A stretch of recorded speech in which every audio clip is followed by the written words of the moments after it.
लो भाई बब्बन, बन गई तस्वीर। जरा देखकर बताओ कैसी बनी है। अरे भाई मोहन, मेरी सलाह मानो तो तुम रहने ही दो।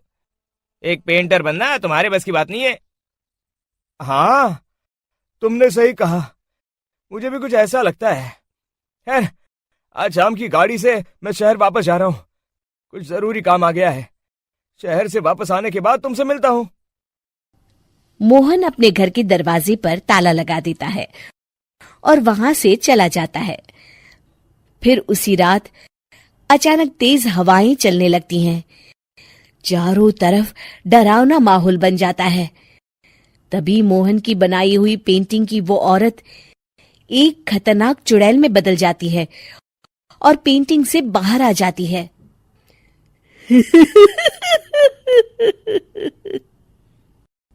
चुड़ैल घर के बाहर चली जाती है। वहीं दूसरी तरफ दो चोर लाला सुखीराम के घर से चोरी करके भाग रहे होते हैं। दोनों भागते भागते गांव के चौराहे के पास पहुंच जाते हैं। तभी अचानक वो चुड़ैल उन दोनों के सामने आ जाती है।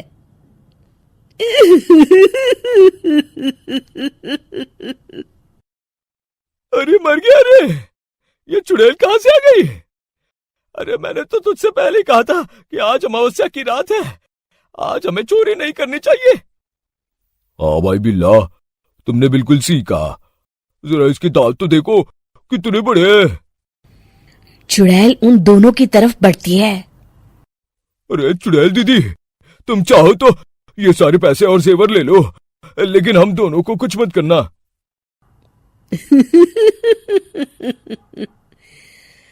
पैसे और जेवर के लालच में तुम इंसान बिकते हो, हम चुड़ैल नहीं।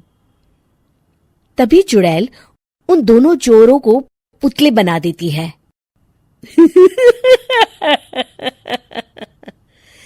मैं किसी को नहीं छोड़ूंगी।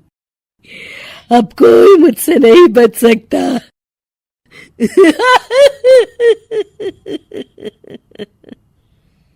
चुड़ैल अपने अगले शिकार की खोज में वहां से चली जाती है।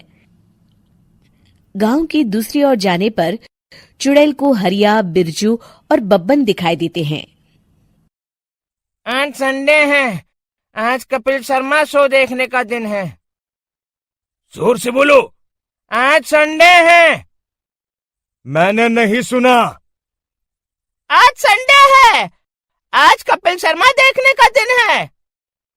हाँ, ये हुई ना बात। अरे ये कपिल शर्मा कौन है जो ये लोग उसे देखने के लिए इतने उतावले हुए जा रहे हैं? खैर, मुझे क्या, मैं अभी इन दोनों को मसाज चखाती हूँ। चुड़ैल तेजी से उड़कर उन तीनों के सामने आकर खड़ी हो जाती है।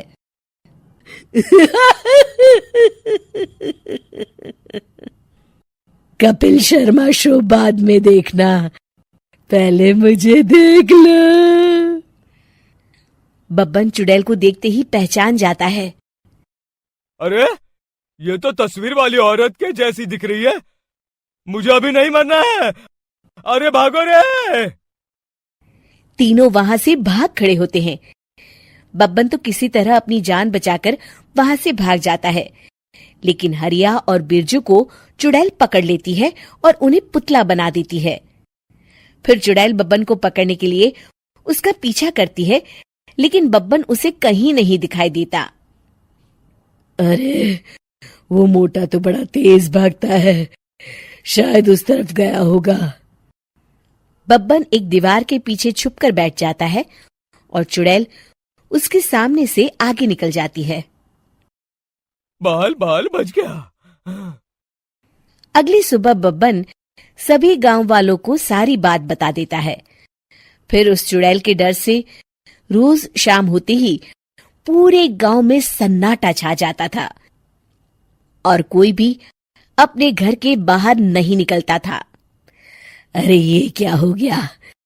इतनी देर से घूम रही हूं, अभी तक एक भी आदमी नहीं मिला। अरे कहां मर गए सबके सब? चुड़ैल वहां से चली जाती है, इस तरह कुछ दिन बीत जाते हैं। फिर एक दिन मोहन गांव वापस आता है। बब्बन उसे बताता है कि उसकी बनाई तस्वीर से एक चुड़ैल बाहर आ गई है। मोहन समझ जाता है कि ये कोई आम कागज नहीं है।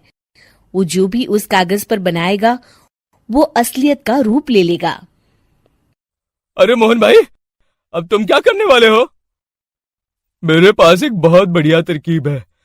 मैं इस कागज पर उस चुड़ैल की एक ऐसी तस्वीर बनाऊंगा जिसमें वो तपती धूप के नीचे खड़ी दिखाई देगी, और फिर जैसे ही सवेरा होगा वो चुड़ैल इस कागज से निकलकर बाहर चली जाएगी और सूरज की तेज धूप में जलकर राख हो जाएंगी। मोहन बिल्कुल वैसे ही तस्वीर बना देता है और जैसे ही सवेरा होता है वो चुड़ैल कागज से निकलकर बाहर धूप में चली जाती है और सूरज की गर्मी बर्दाश्त नहीं कर पाती और जलकर राख हो जाती है।